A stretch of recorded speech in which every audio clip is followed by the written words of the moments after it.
लगाओ गाना लगा रहे।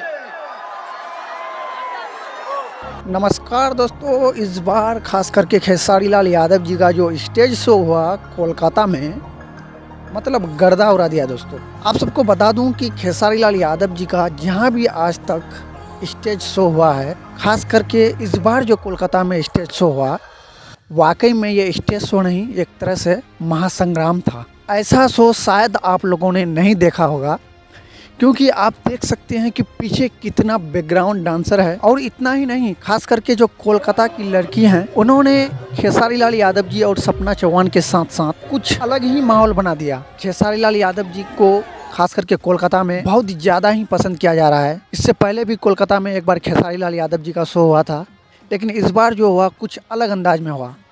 पीछे बैकग्राउंड डांसर और साथ में जो कोलकाता की लड़कियां हैं, खेसारी लाल यादव जी के साथ साथ अलग ही मौसम क्रिएट कर दिया।